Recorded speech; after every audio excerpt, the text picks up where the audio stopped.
see how they are faring. Good morning, good afternoon, good evening. Shut up, Tevis. Good whenever it is you're tuning in. Shut up, Tevis. Welcome back to Ticket Price, the only show on the Shut up, Tevis that asks the question that matters. Are these movies worth the ticket price? In other words, are they worth your time and money? With you as always, I am the co-host and forehead of the show. My name is Jake. With me as always, co-host extraordinaire, Mr. Gigglesworth, and the only man who spends all of his free time volunteering at elderly communities so he can mock the old people. Tevis at Master Control. Tevis, how are you, sir? I do it for the smell. The smell is fantastic. It smells like denture cream and stale urine. It's great. Oh my God. You know, I usually tell people, Tevis has no foreknowledge of what my opening joke is gonna be, and I always tell people, I'm always impressed with how quickly you just roll with it. And then there are times like now, where I wish you didn't. I want to patent that smell and make a cologne. Stop talking about the smell. You know what the nursing home smells like. It smells like all that and like a hint of death. Oh my God! I want to rant about something real quick. It smells like male nurses shaking old people down for their prescriptions. Absolutely. It smells like theft and elder abuse. Oh, no, please, your turn. Okay. Today at work, I got a craving for Philly cheesesteak. Okay. I don't know why. Sure. I was like, you know what? I'll just swing by Subway real quick. I'll grab one. I don't want a whole big thing. I just want a small little 6-inch. That'll be fine. That fucking thing cost $10. Yeah. Jesus Christ. Welcome to 2025. Yeah. And then I'm standing there getting ready to pay, and it pops up, would you like to leave a tip? Why would I want to give him a tip? They get paid to do their job. To give a tip, I feel like you have to go above and beyond. Like, for one, come to me. Like a wait staff. Yeah, like a wait staff. But, no. Why is every place expect you to give a tip? Because if they get their customers to tip, they don't have to pay a livable wage. Yeah.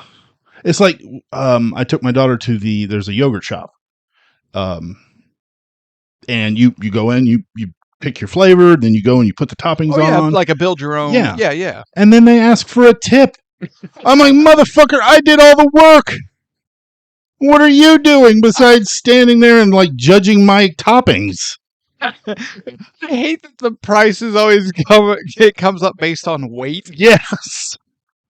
I do feel usually targeted in that moment. I do. Yeah, I look at everything and I'm like, okay, this one's a little lighter, so I'll get more of that, you know. And it's always like, it's going to be $27.50, sir. Okay, but it's fat free. No one said that, sir. I want to just take it out of the cup and have them weigh it that way. Because I know you're charging me for that cup too, bitch. Well, yeah, that's the surcharge. That's No. There's your tip. There's my tip. Yeah, exactly. There's the tip. So, no, my rule is if I have to stand there and give you my order and then pay for it, then I'm not tipping at all. Yeah. Sorry. That's my rant. That's it. Okay. And the fucking Philly cheesesteak wasn't even that good. Well, you got a Philly cheesesteak from Subway. Yeah, I know. It was I the feel only like place. You knew what you should have known what you were getting. No, I don't. I felt dirty going in asking for that. I just and 100% you came out with the smell of bread in your clothes. Yeah, absolutely. Like, you come out of a Subway smelling like Subway for 2 hours. Yes. You know, I actually got Taco Bell for lunch earlier today. And for those new to the show and don't know me at all, I don't deviate from things once I'm like set in my ways. Like, I go to a restaurant or a fast food place or whatever. You get the same thing every time? I find what I like and I just order that until I die. Okay. Because then, I'm rarely, if ever, disappointed. Yeah, but everything at Taco Bell is the same. Basically, Just yes. different shapes. That's true. But I don't like beans. Okay. So I get something without beans. Okay. Yeah. So, but here's the thing. When you just order one thing until you die, you know how much it is. Yeah. And the price had gone up from the last time I had ordered, and it had gone up like 43 cents. Okay, Grandpa. No, but here's the thing. This will mark the sixth price increase for the same items. Oh, shit. In 2 years. How much as your wages went up in 2 years? My Taco Bell order has gone up in price, both in total frequency and total amount, more than my wage increases. Yeah. Yeah, I see that. Yeah. It's bullshit. Late stage capitalism. Yeah, fuck this. So you remember the chart of the fall of the Roman Empire? We're like here. Picture a roller coaster. You're at the top, but then it starts to go, and we're in that. It's about to. It hasn't quite released yet, right? But you can look straight down. We're right at that precipice where like your stomach's up in your throat, and you're just like, huh? You're waiting for the drop. That's where we're at. Yeah. We're waiting for the drop. Waiting for that last car to pass for the complete bottom out. Yeah. Yeah. Okay. Oh. Well, speaking of dystopian futures. Co-host extraordinaire and master of the segue. What movie are we talking about today? Well, today we are going back to the year 1981 to look at Escape from New York. My man, Kurt Russell. Our man. Oh, yeah. Yeah. Okay. All right. Written by John Carpenter and Nick Castle. Directed by John Carpenter, red flag. Writer-director. Starring Kurt Russell and Lee Van Cleef. You're just going to leave it right there, aren't you? Yeah. Harry Dean Stanton. He's fine. Donald motherfucking Pleasance. No. And not in that way. He was fine. Yes. Adrienne Barbeau. Who? She played Maggie. No one cares. Oh, absolutely. She was in The Thing. She was? Yes. She was married to John Carpenter. Okay. He put her in almost every movie that he did. Now we know why. He wanted to show off her work. Her works. She was the voice, the computer voice. Oh. Yeah. Cheating bitch. And Ernest Borgnine was in this as well. Yes, he was. So there we go. I fixed it for you. Go ahead. You may proceed, sir. You did fix it. Baba? Proceed, sir. Made with an estimated $6 million. I see it. Oh, yeah. And with a worldwide gross of $25.2 million. Right. So that, technically speaking, that is just over 4 times its money back. So pretty good. That's sequel money. That's Have you ever watched the sequel to this? No. Oh. That would have required me to have ever heard a single good thing about it. I went to the theater to watch it. Did you really? Oh my God. I can honestly say I have never gotten up and left. Yes. And I was very, very tempted to do that. It was really bad. So, but we're not talking about Escape from LA. I'm not gonna lie. The only real thing I've heard about Escape from LA is Kurt Russell's actual in real life drilling those basketball shots. I think I did hear that. Yeah, but he looks really cool in the sequel. Yeah. Yeah. Like he in real life is just draining them. That's the best part of the movie. Much like Alien No. Resurrection. 3. Resurrection. Which one has the guy in the wheelchair? Which one has Ron Perlman? Resurrection. Because is that they find her and she's in like a gym and she does that like half court over the head behind the back. Absolutely. And Sigourney Weaver actually sinks it. Yeah, she did. And that's the one. Yes. 3. 4. 4. It's called Alien Resurrection. It Which is a one? flaming bag of dog shit on the front steps. Which one has Sigourney making out with the weird human xenomorph hybrid? 4. Okay. Are you sure? Yes. Okay. The one with Ron Perlman. Right. And the small actor in the wheelchair. Correct. And he's like, what are you going to do? Scan the chair? Correct. Okay. 3? 4. 4. Terrible. As opposed to 3. 3's not real great either. Well, we don't know. We haven't covered them yet. Okay. Back to Escape from New York. 6 award nominations. Really? Nothing major. Okay. Nothing like necessarily like bad or awfully. Just, yep, it is what it is. You get nominated for visual effects? I don't know. No. Okay. I don't recall. I didn't write them down. Jeez. If only one of us had some sort of computational device hooked up to some sort of database that housed virtually all possible information. You could just like ask the database for that information. It had 4 Saturn Awards. Yeah, that sounds right. Yeah. And, best science fiction film and best direction for John Carpenter. Okay. Yeah. Okay. So there we are.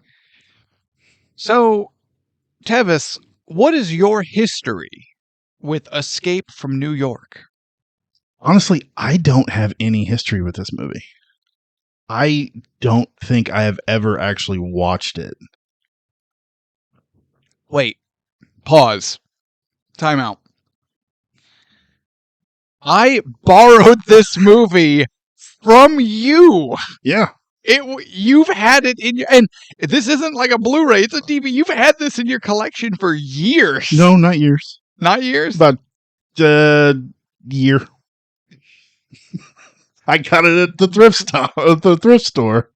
I was like, "Hey, this is $1. I'll get it," and I just never watched it. But I had always known what it was. It's so weird. It's like I've always known about this movie, and I don't ever recall watching it when I was young. Okay, everybody.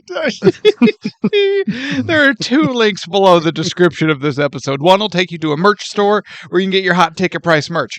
The other will take you to a list of bingo boards. Go ahead and pick one out.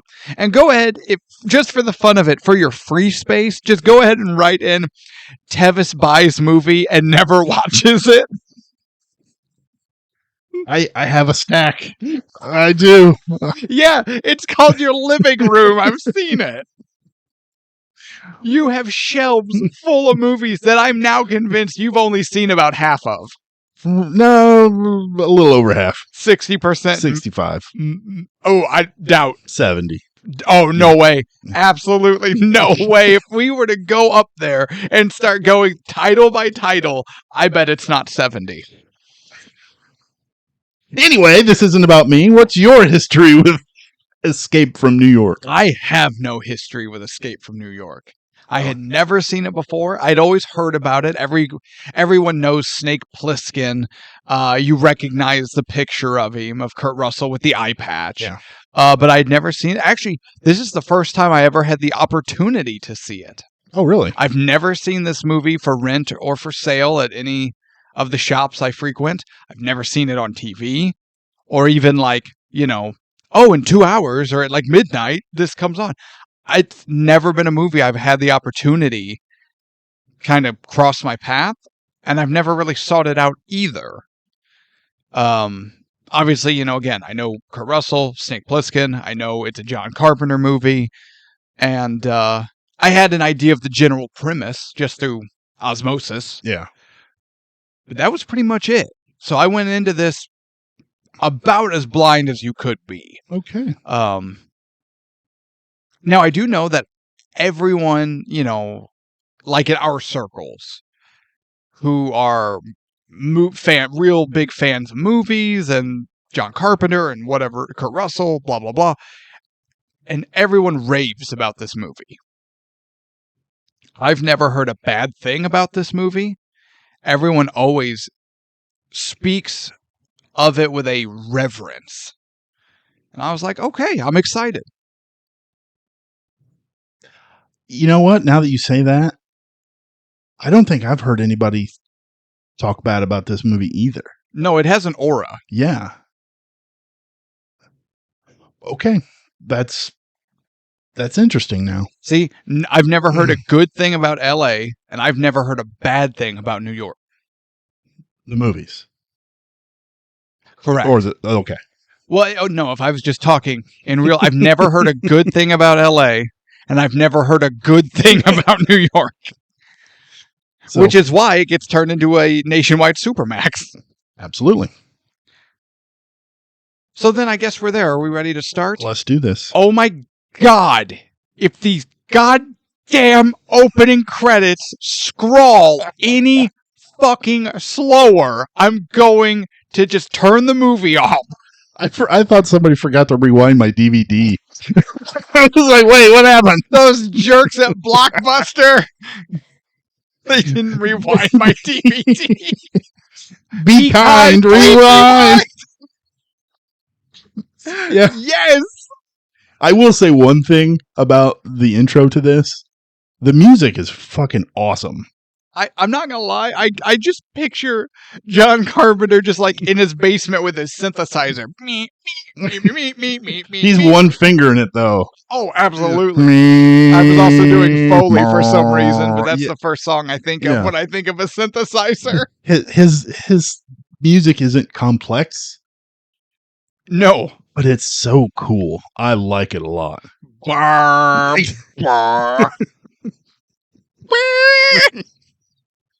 That's it. You ever watch Friends? Yeah. Remember when... Oh, God. Remember when they learned that Ross got into music and he made soundscapes or some bullshit? Yeah. The car crash at the end. And that helicopter... But then he's like... There we go.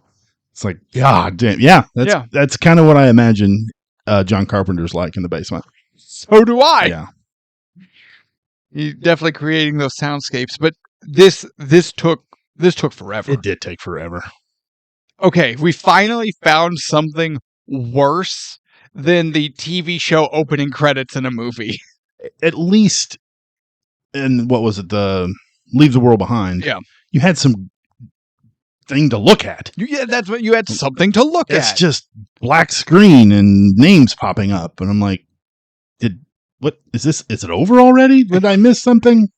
It does. John Carpenter bookends this movie with the exact same black screen and names scrolling across. He just copy and pasted it. Yeah. He's like, let's copy the opening and just put it on the end. Yeah, that's all he did. Anyway, we get a blurb that in 1988, the crime rate spikes to like 400%. I could see that. And regular prisons unable to contain the sheer volume of prisoners. So what they do is they take the island of Manhattan, wall it off, so there's no real way in or out. Have a small army of police force manning the walls and guarding it at all times, but inside the walls is the island of Manhattan, and they just dump all the prisoners there, and it's let them do whatever it is they do. Yeah, you know who did the opening narration? No. It's Jamie Lee Curtis. Ah, okay. Yeah. When I heard it, I was like, man, she sounds really familiar. Yeah. But yeah, I looked it up, and that's who it was. Cool. I know, right? Did she even get credit? I don't think so. Because I don't remember seeing her name on anything. I don't think she got credit for it. Well, that's still cool. But yeah.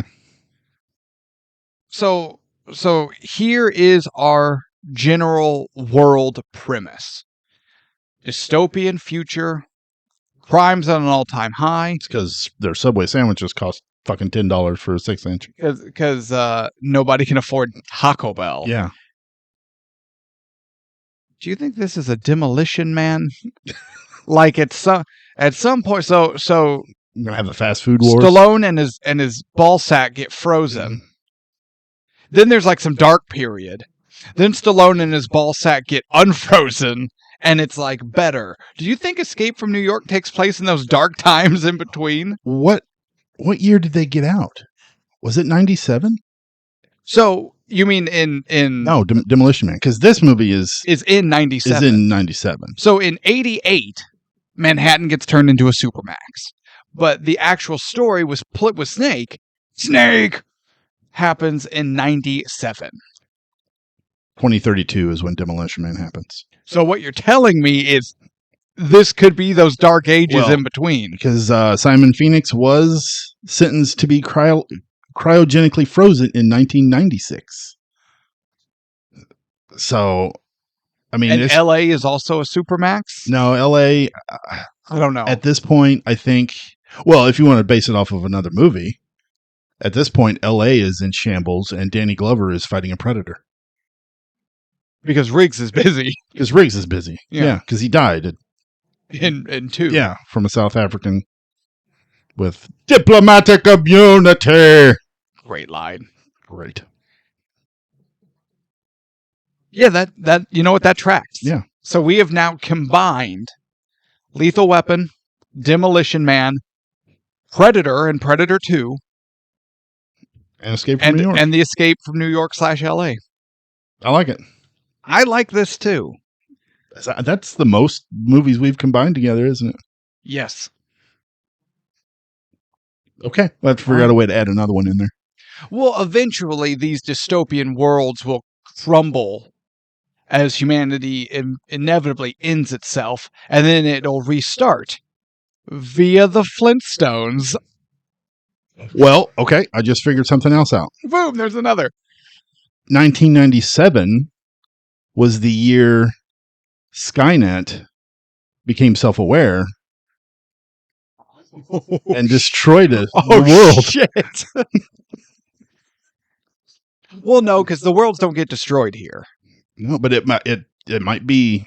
This might take place in like April, and in November, Right, but okay. So how does Demo Man, when Stallone and his ball sack get unfrozen, come back into it? That's true, because it was 2032. So maybe we beat the machines and this rebuilt. Did we? I don't know. I don't think so. Did we? I don't think so.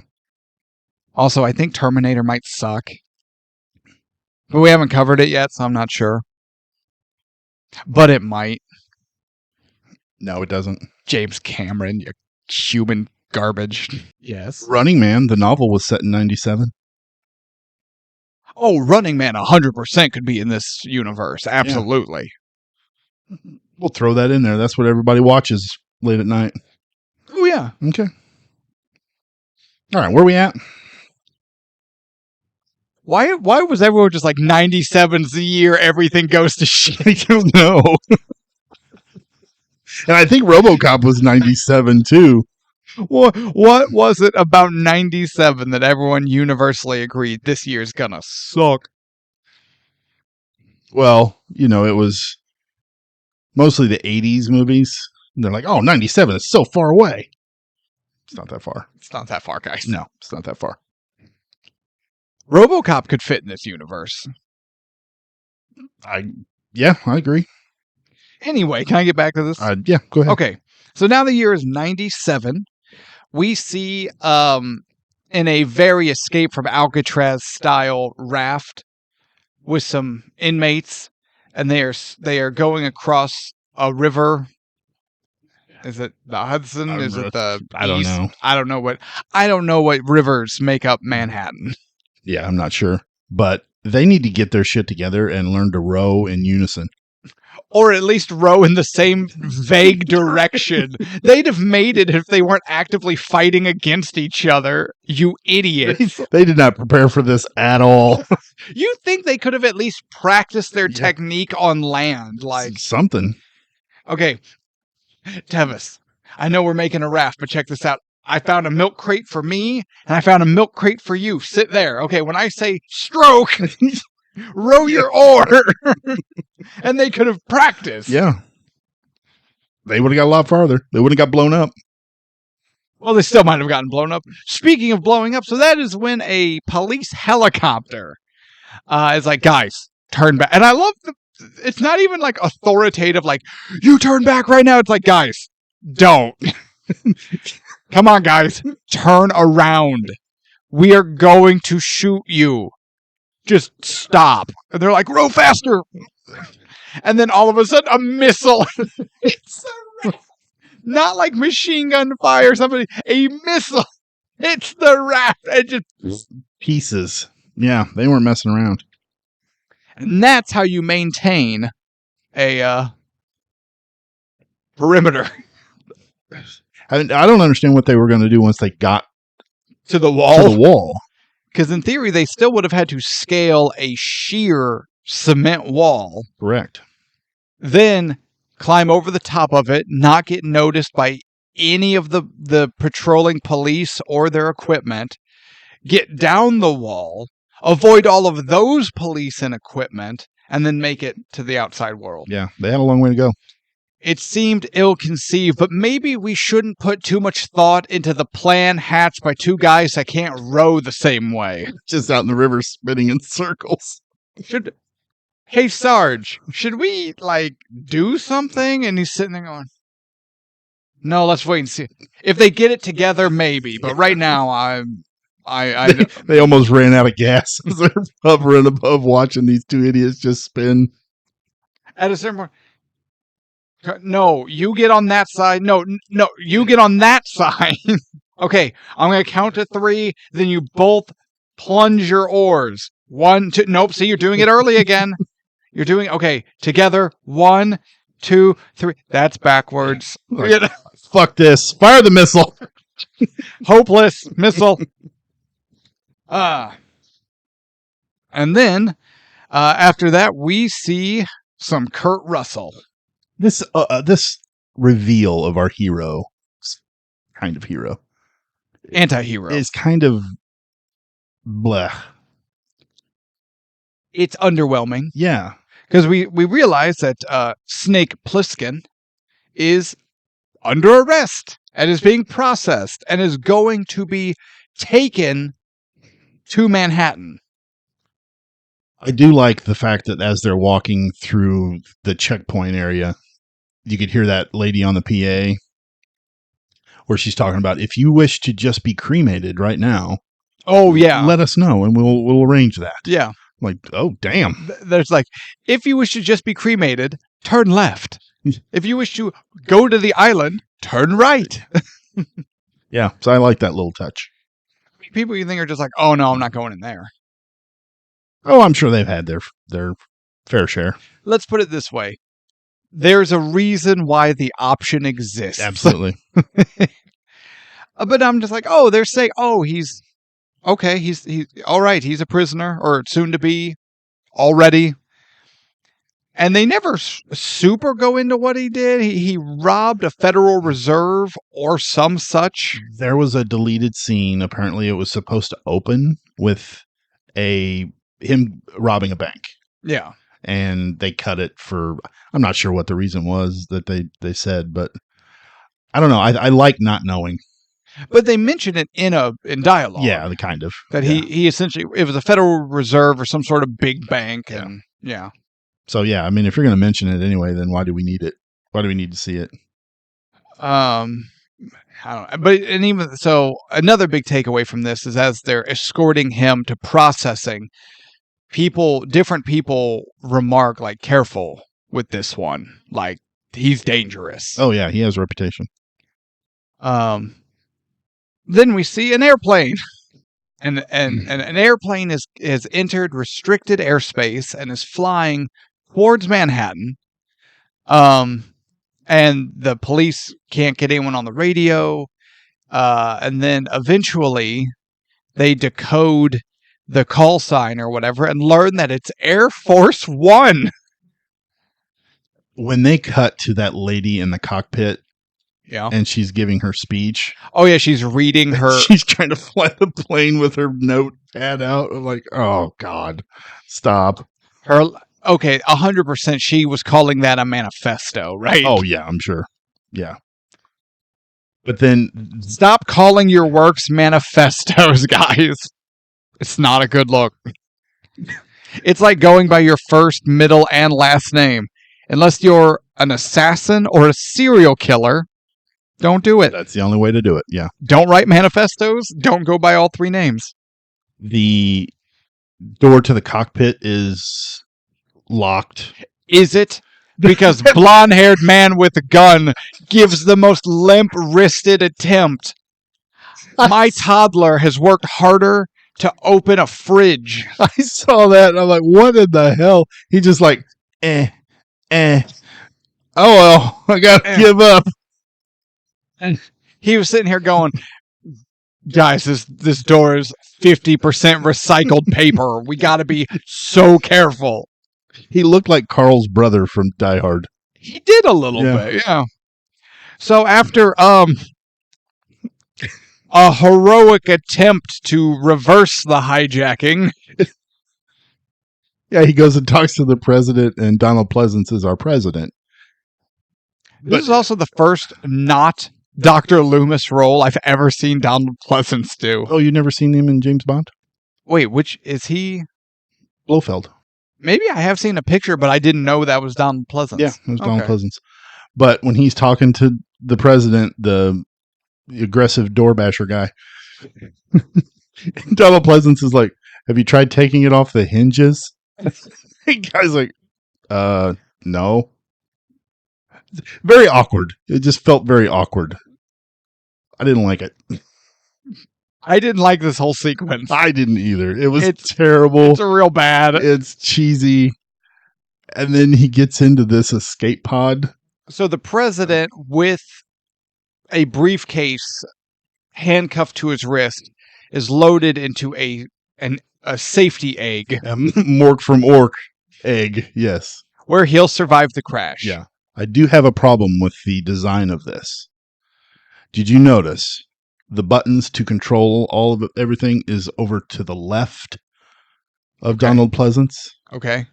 We know Donald Pleasance cannot look left. No, see, you're conflating the character and the actor. I truly believe Donald Pleasance can look left. Dr. Loomis is unable to look left. Okay. Those are different entities. Different, okay. It's like when I have a relative explain that Kylo Ren is better than Darth Vader because Kylo Ren was a Marine. And I say, no, he wasn't. Adam Driver was a Marine. Kylo Ren was never in the United States military and has no bearing on that character being better than Darth Vader. I love that. That's going to be my argument from now on. Yeah, but Kylo Ren was a Marine. I wish I could say I'm making that up, but Are you serious? Yes, this is an argument I've had in real life. I think twice. Wow. Okay. Yeah. That's sad. So, hey, first order Marines. Well, no, they didn't have an emperor. Did they have an emperor? I don't know how the first order is structured. Snoke. But, that's right. So Sith apprentice Kylo Ren, thank you for your service. No, 100% that's a conversation I've had. I love it. And people wonder why I don't like to talk about movies outside of this space. Because 9 times out of 10, this is what I'm talking about. But you're right. But the president is loaded into the egg. Now, we have no idea who these terrorists are, what their goal is. why they hijacked Air Force One or how they hijacked Air Force One. Well, she says it in the manifesto, something to the effect of... Well, yeah, but they're like, we are the terrorist organization. Like, we're tired of $10 sandwiches from Subway. Yeah. Whatever, basically. Yeah. And yeah, that we just don't ever learn. I think they posed as the stewardesses. Well, see, that would have required us to have seen a stewardess, let alone... Did you want to spend any more time on Air Force One? Well, here's the thing. As I thought about it, I said, I don't... high school play of a fucking set. How dare you? I not only starred as titular characters in high school plays and musicals, I helped make those sets, and my doors were way better than that piece of shit. So you can kiss my lily white ass. Wait. Did you play FBI guy? Secret Service man? Hold this spoon and nom my entire ass. We need a bigger spoon. That's true.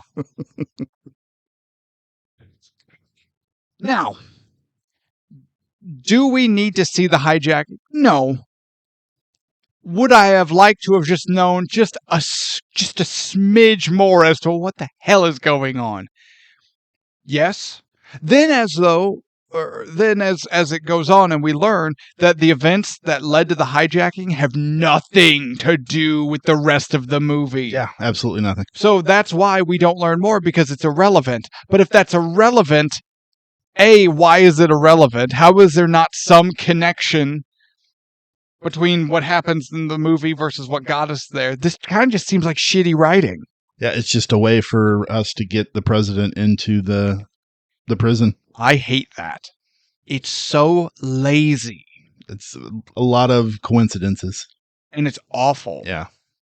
Do you know, one line of dialogue could have fixed this. I agree. We've got to get him to Duke. Done. There you go. The rest is connected. We're literally done. Anyway, the plane crashes. Now, there's a shot where it appears as though the plane is going to careen into one of the World Trade Center towers. That shot does not age well. How disturbing was that? Now, luckily, it does not. It crashes into a building like across the street from the World Trade Center. So when I was watching this and that scene came up, you texted me a picture and went, "Oh no!" And you didn't even see the plane. You saw the special effects look terrible. Yeah, I couldn't see the forest because of all those damn trees in the way. Yeah, and I said, "Do you see plane heading toward tower?" And then I went. I'm not gonna lie, I didn't even see the World Trade Center towers. Really? I was looking at that shitty cutout of the guy on the wall. Oh, it was awful. That was awful. There's a lot of that at the beginning of this. Yeah, I know. I watched it. So, plane goes down, everyone dies except President Pleasance. Well, yeah, he was in the Mork pod. Yeah, and the egg. Yeah. What was his name? Mork? For Mork? No, the president. Donald Pleasance. Thank you. I think his name is just President. There's a little spider right here working his way up to the ceiling. Come on, little guy. Oh, he got tired. Oh, no, he's going down now? Yeah, This has been Bug Talk. All right. So now, the police go in to secure the president, where a tweaker comes out. Romero.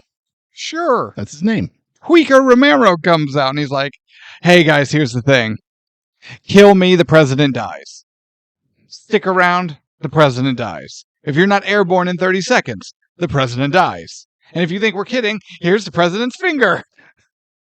Yeah, and that's all he says until I can't remember the guy's name.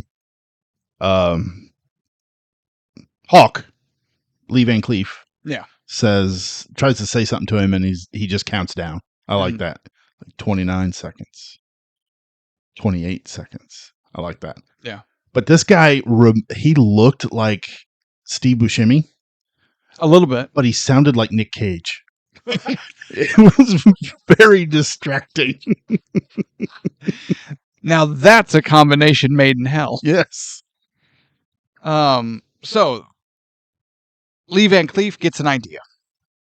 We need to get someone on the inside who can find the president without rousing too much suspicion. And we just so happen to have one particular asshole making his way through processing as we speak. So they get Pliskin, and they basically give him the rundown of, all right, you are going to, the spider is on my notebook. He's reading. Leave him alone. He doesn't have many notes to read. But they come up with a plan. They're going to get Pliskin in, and Pliskin has 24 hours, find the president and the president's briefcase, extract the briefcase intact, the president alive. Before the 24 hours is up, he gets to be a free man. Yeah, because the president has to address a summit hearing about that has like China, Russia, and some others maybe, but I think China and Russia are the ones mentioned. Yeah, and there is something about nuclear fusion. Yeah, nuclear is not a word. Nuclear. Sorry, George W., but it's not a word. Okay, nuclear. That's what I said. Nuclear. Remember in Get Smart? Did you ever see Get Smart? Yeah. With Steve Carell? Yeah. That's a joke in... Is it really? The president keeps calling it nuclear, and at one point, Alan Arkin's character goes, nuclear! It's been a while since I've seen that, and I've only seen it once. I have so many people, just, they pronounce it nuclear. Nuclear. I'm like, that's not a... Nuclear. It's nuclear. That's what I said, nuclear. Idiots. Pliskin agrees because he realizes he has, honestly, no choice in the matter. Then they give him some injections that are going to help him stave off diseases he may encounter in Manhattan. Come to find out that wasn't totally true, as they give him the injections and then immediately tell him that they have implanted tiny explosive devices in each artery in his neck. Yeah, you don't want him trying to get away. So if, we're giving you a glider to make sure you don't just go for Canada or something, these will explode and kill you. Yeah. Just blow your entire neck out, apparently. So now he has even more incentive. And also then they also tell him, not only that, but should you fail in your mission in any way for any reason, these are still going to go off. Yeah. The device that he has on his wrist, the timer, is goddamn huge. It looks like a Pip-Boy from Fallout. It does. I'm like, do you think maybe you're in the future, you could shrink some things down a little bit? Yeah, but this is still that series of like 80s movies where late 70s did it too, but like it's futuristic technology based off technology they had at the time. Yeah. So it's supposed to be futuristic, but everything is this giant. It's like the phone that Hawk uses. Don't worry, I got my laptop.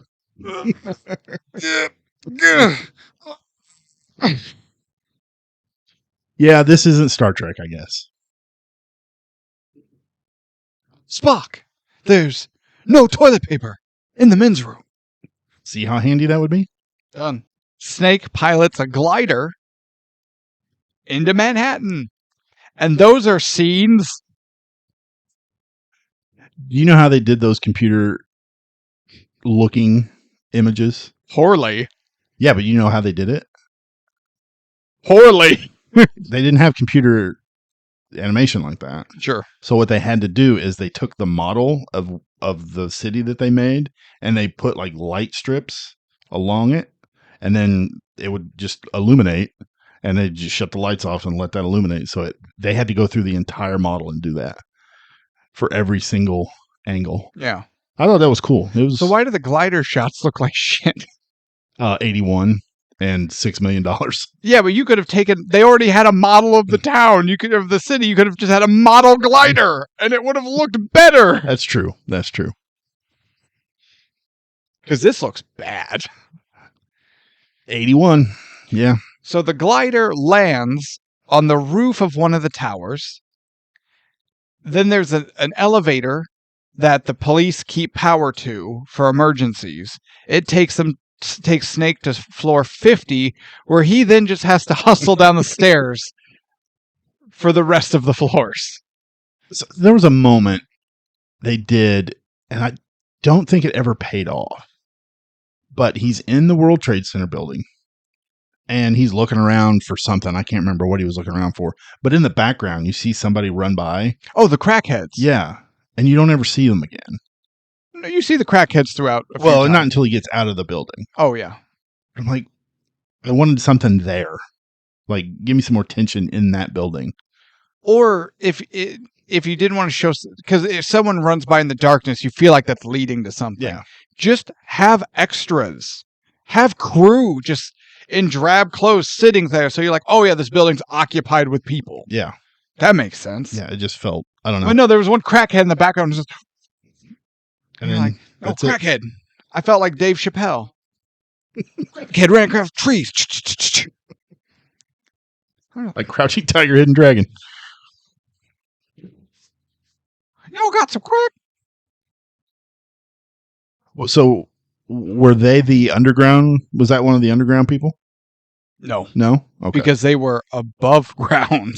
Yeah, but I didn't know if they were up, because the underground people come above ground. At night for raiding. Yeah. The raid hadn't started yet. Oh, okay. No, I think that was just a normal crackhead, not a cannibal crackhead. Oh, gotcha.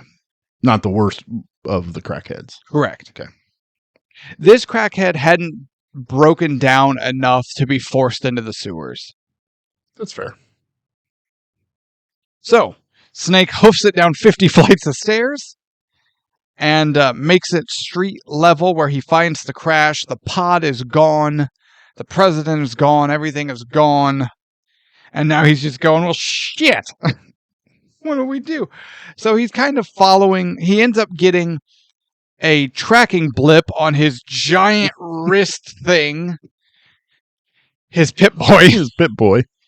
And he's like, I have the president's vitals. And he follows it, and it takes him to a theater. And I actually appreciated this, of there were guys trying to stage a production of something. Gotta have entertainment. I digged it. Yeah. Dug it. Digged it. Diggity. I digged them. Sure. Thank you, Doug. Yeah. And there's old Ernie Borg. What was his name in this? I can't remember. Cabby. That's right. I drove a cab in this town for 30 years. I like Ernest Borgnine. Okay. I don't like this guy. I don't like this character. He's barely a character. Yeah. Also, Snake goes by because so Snake's going down the aisle and then to the backstage area following the tracker. And Ernest is like, oh, I know that guy visually on sight.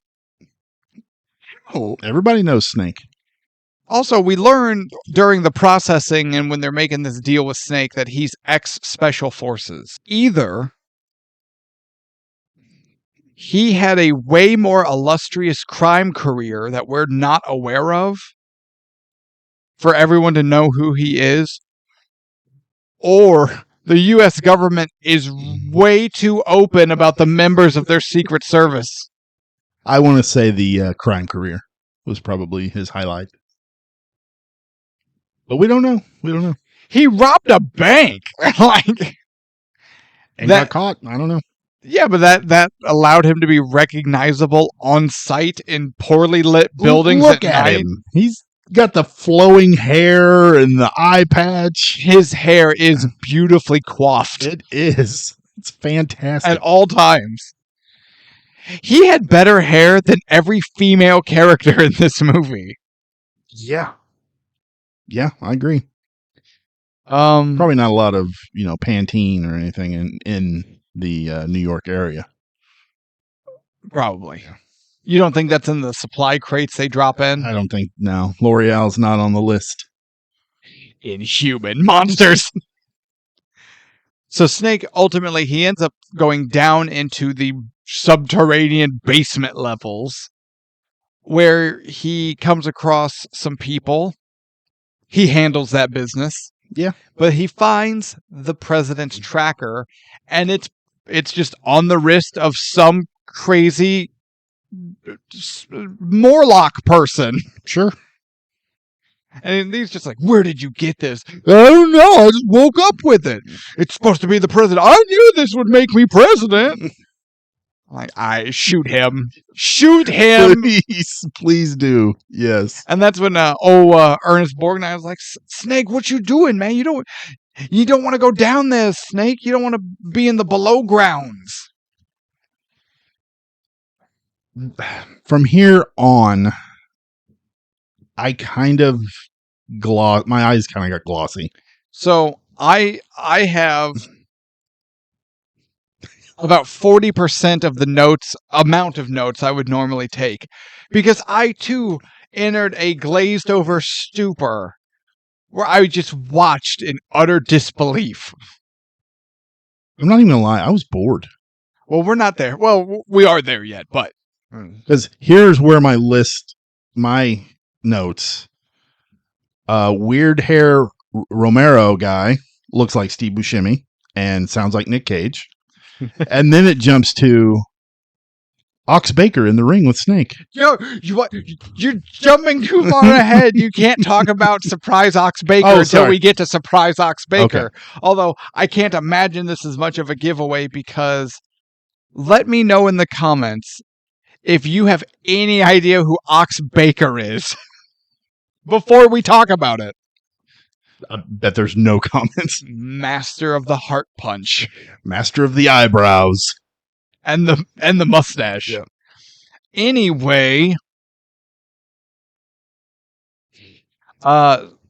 Snake goes topside again. He's not sure what to do. He goes out into the street again, where all of a sudden there's just some crazy hunched over man tapping on manhole covers with like a club. And then the people start coming out of the sewers. I'm like, oh, this could be cool. Yeah. And then he like avoids them. Yeah, there's a chase. There is? Kind of. I guess. And then he kind of makes his way. There's a small chase. He blows some dude's hand off. Yeah, I forgot about that. And then he makes it into like an old restaurant where there's some woman hiding in a dark corner. And she's just like, hey, you got a cigarette? And he turns, he's like, who the hell are you? And he's like, I'm just waiting for morning, man. I got stuck here. I'm not going to bother you. Do you have a cigarette? So he gives her one. And she's like, oh, these are real. Are you new? And then she like lights her cigarette. She's like, hey, you're Snake Plissken. Your social security number is 469. I thought you were dead. That's what everybody keeps saying. Yeah, everyone's like, I thought you was dead. And it's like, hey, how does everyone know him? This irks me. Does it? Yes! He's a popular guy. Do they get newspapers? Look at the hair and the eye patch. Everybody knows him. But they would have had to have seen something for a reference, is what I'm getting at. Yeah, I don't know how these people that have been locked in here for so long. Henry Cavill is one of the most identifiable and sexiest men walking on the face of the earth. Absolutely. But if you had not seen him in a movie, you wouldn't know who it is. You would just go, my God, he's so big and attractive. But you wouldn't be like, that's Henry Cavill. Henry, let's play Warhammer. Like, you wouldn't know. True. Henry, when you inevitably come on the show, because obviously you're going to come on the show. Yeah. And we're going to play Warhammer. And I call Astra Militarum because I play Deathcore Krieg. And I'm going to call... Hang on. I don't know anything about Warhammer. Oh, you're such a nerd. I'm a nerd. How am I a nerd when I don't know anything about it? When Henry Cavill and I are in person talking, and you're the one who's in the... Are you saying Henry Cavill is a nerd? Are you going to say he is some sort of geek? Yeah. No, false. Yes, I will. Nope. And then I'll watch him cock his arms. He's going to load his biceps. He's going to pummel you to death. And I'd be like, we should have made him a servitor. Yeah. Sure. And this is why Henry Mother effing Cavill will never be on the show, because you're not cool. I will learn about Warhammer. Specifically 40K. Okay. I'll put that in my notes. Well, good, because if you just do Warhammer, you're going to learn about the fantasy setting, and that's not going to really help you. I'll put them in the notes here because I got a lot of room. Henry Cavill likes 40K. Learn more. But you get my point.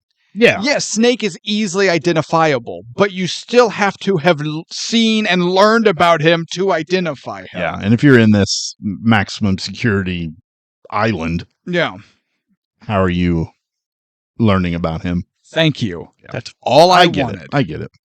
And to play 40K with Henry Cavill. Or we can just talk about it. That's cool too.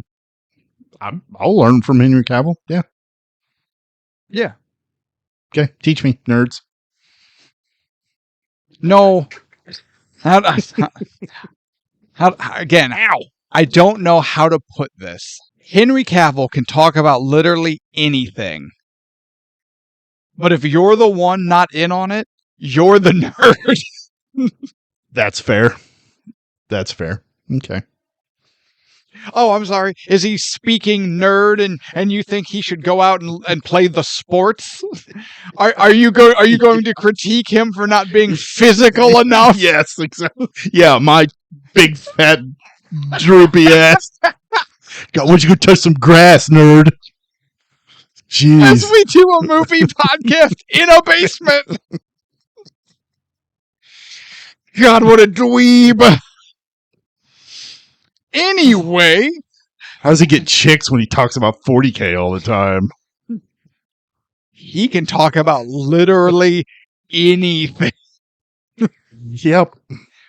I want to know if he thinks, I want to know Henry Cavill's opinion on if Magnus the Red did anything wrong. I'm not going to explain that because I want Henry Cavill to come on air and explain that.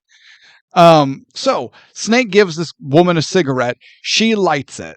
He's like, Jesus Christ, what is the matter with you? Put your hand over that thing. To which, bad writing alert. She goes, oh, don't worry about it. They can't hear us. Bitch, what are you talking about?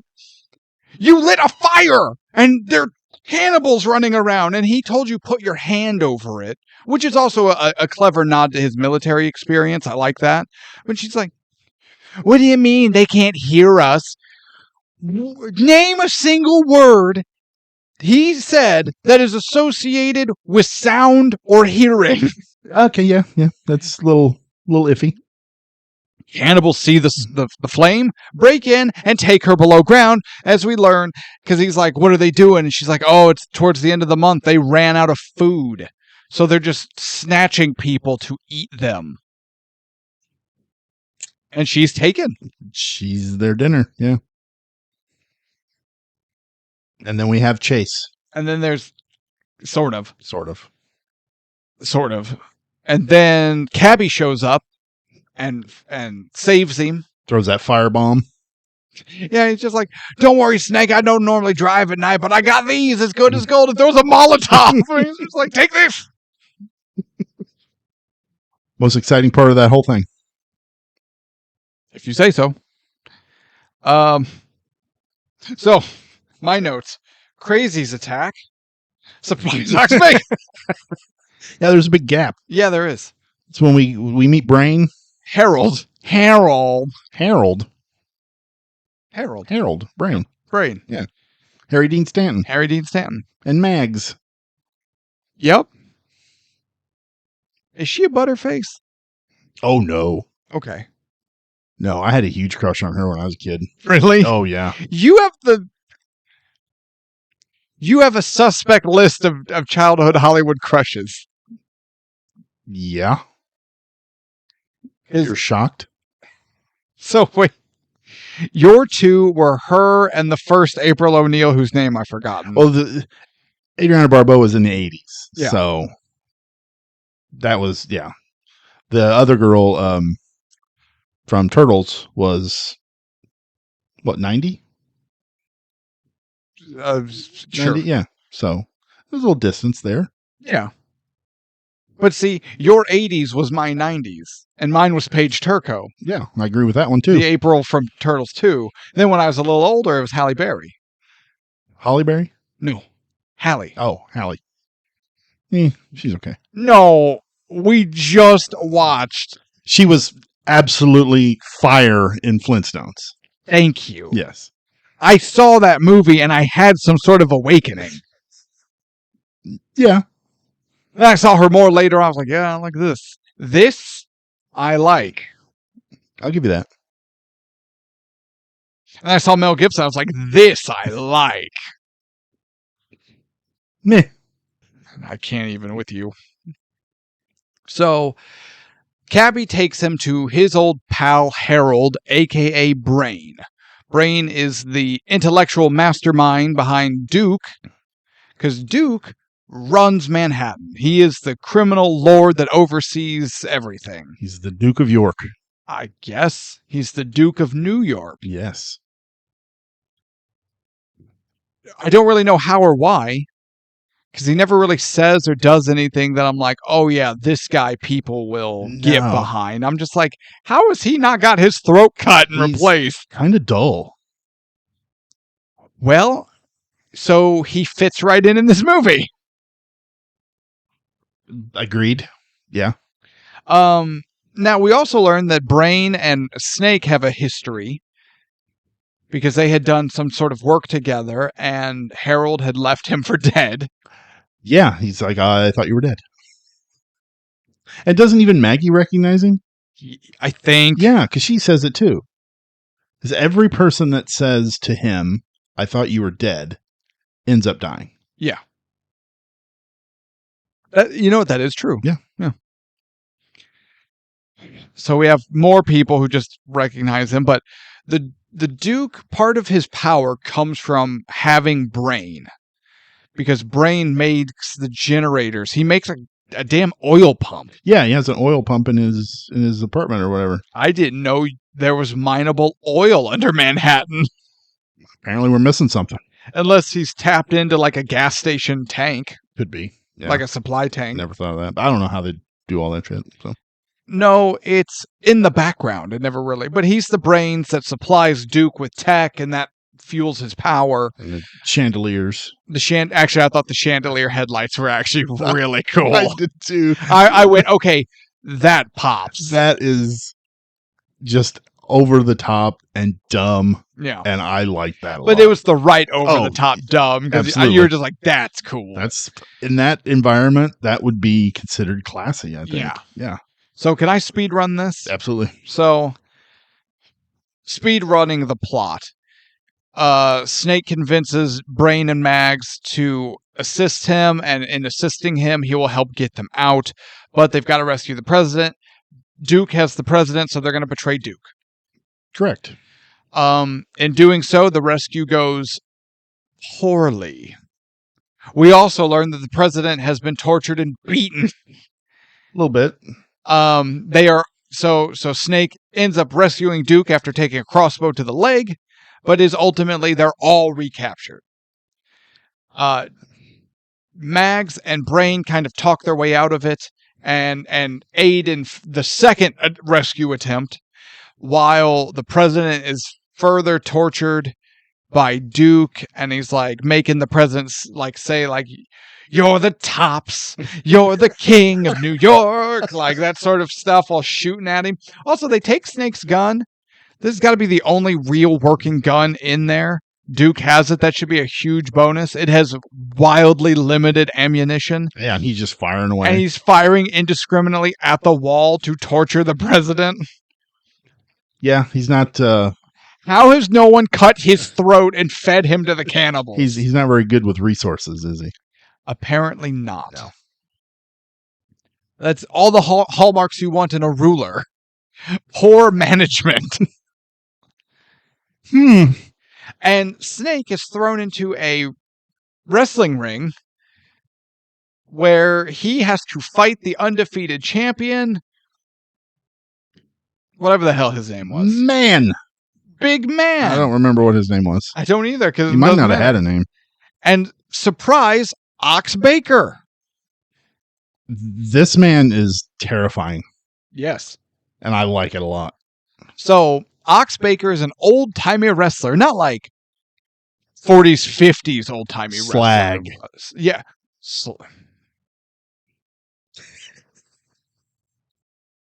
Thank you. But here's the thing. Are you familiar with the Cleveland Riot? No. So, Ox Baker was a professional wrestler. Here's the thing. He could cut a good promo. Like, it was fine.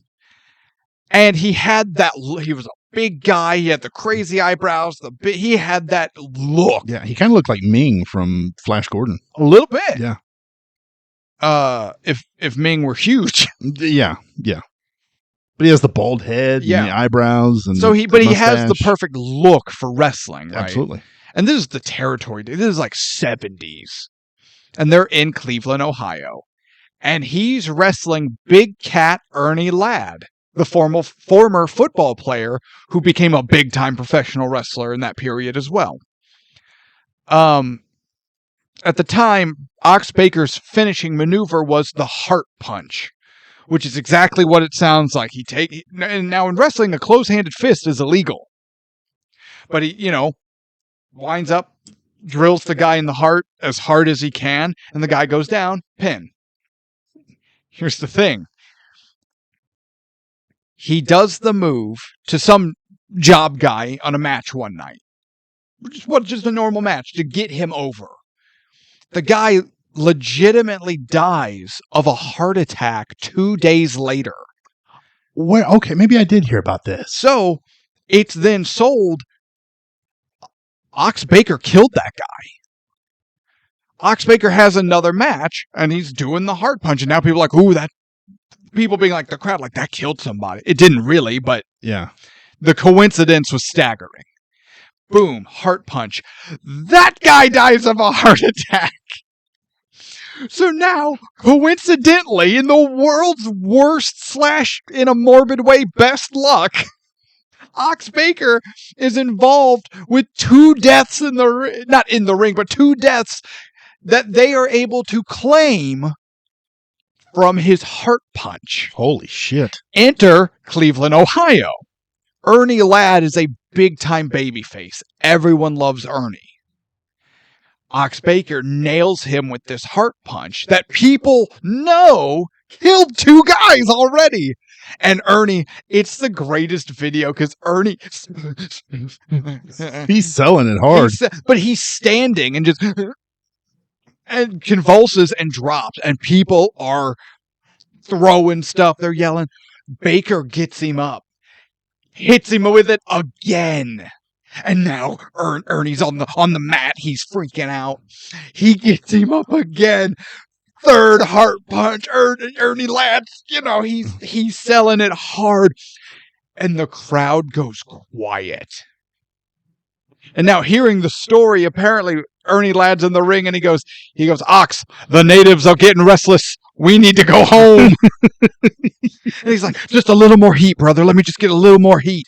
But Baker was so caught up in the moment, he didn't recognize when the turn got dangerous.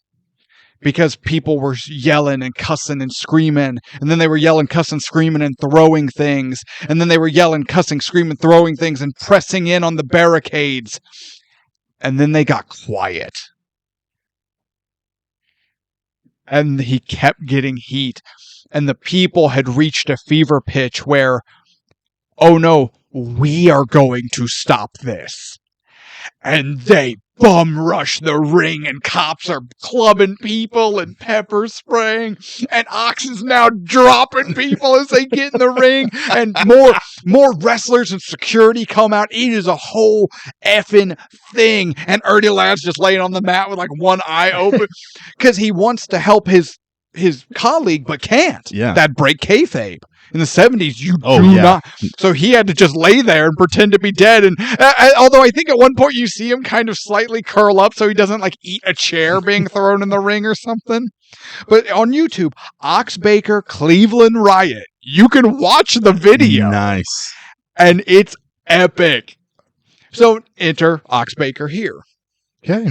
So yeah, if you're curious who Ox Baker is, wrestler from the 70s, and then he had a fair run. Like, it wasn't Hogan or Austin level, but he wasn't a nobody. Yeah. But him and Ernie Ladd and the riot in Cleveland might be his most notable highlight. That's cool. I like that a lot. Yeah. So Snake Plissken has to defeat this undefeated champion in their gladiator ring, and it's giant Ox Baker, who they did nothing to. Oh yeah, no, he went in. Him. They put him in pants, but he went in looking like how he would wrestle a match, and you're like, yep, that's literally just Ox Baker. Snake Plissken, after a few rounds, clubs him in the back of the head with a spiked bat, and Ox dies. They rescue everybody again, so now we've got Snake, Cabby, Brain, Mags, President, and throughout the movie they talk about how one guy had tried to escape, made it across the bridge that's lined with mines, and he had and Brain had gotten a hold of that guy's map. Now, when the guy made it to the wall, he was immediately shot dead by like 4 people. Oh, yeah, sure. He was obliterated instantaneously, but he had gotten through the minefield. So now, with the glider destroyed, their only chance of escaping is braving the minefield bridge, and Brain's got the map. And Duke wants that map because Duke thinks he's going to get out. Because Duke's whole plan is he has the president hostage, and that's his ticket to get out of Manhattan. I guess it's ill-conceived. Yeah, I honestly... Not his plan, this whole part of the movie. Yeah, it didn't register to me on what his idea was. I honestly probably fell asleep. Possibly. So, they, being our main group of 5, brave it. Brain's yelling out where the mines are, and also for a mine-covered bridge, this thing has like 3 mines. Well, they miss all of them. Right. Yeah. And there's none in the big gaps where the cars can go. Right. Yeah.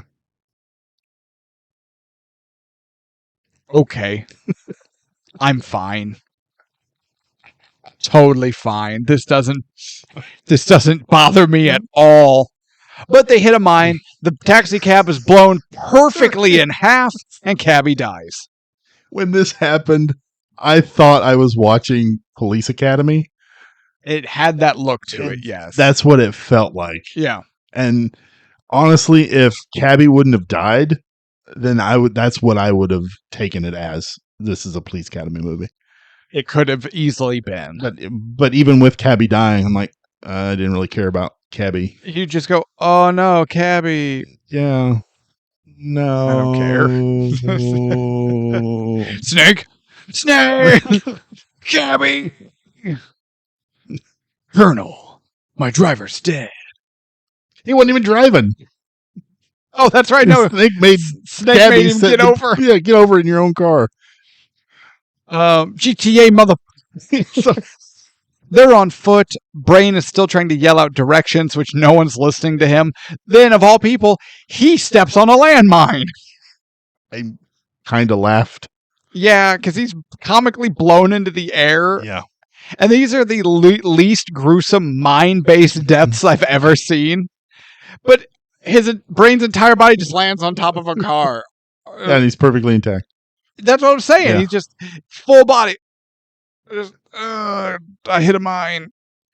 And then Mags is like, no, I loved him. Snake, you and the president go. I'm going to use this gun and I'm going to kill the Duke. And I'm going to save everyone. I loved this. This might be the best part in the movie. So she's like standing there and she does have her own gun and she's trying to shoot Duke. And Duke is just like, to hell with this, and guns it in his car and just runs her over. How did his car make it through the mines? Luck. If he made it that far on luck, he didn't need the map. Luck. But he just creams her and pancakes her between his car and another car. And she got more bloody and messed up than the mine victims. Yeah, that's what I thought too. So now Duke's on foot. Snake and the president make it. The police get a winch down and they winch the president up. And then they lower the winch and Snake's on it and Snake's on the way up when all of a sudden an unnamed hand stops the winch and Snake's just helplessly dangling there about halfway up the wall. And he's like, damn it, what's happening? You bastards. Well, we had this little bit of a fight between Snake and the chef, or the Duke, excuse me. The chef? From South Park. Is that who that is? Isaac Hayes. Oh! Yeah, you didn't know that? I thought I recognized him, but I didn't care. Yeah, that's who it was. I didn't care enough to put anything together. Yeah, so you get this little bitty tussle, and then he gets hooked up on the winch. Whatever. Whatever. Talk to the hand, Duke. So what was the point of him stopping the winch? That's what I'm trying to get at.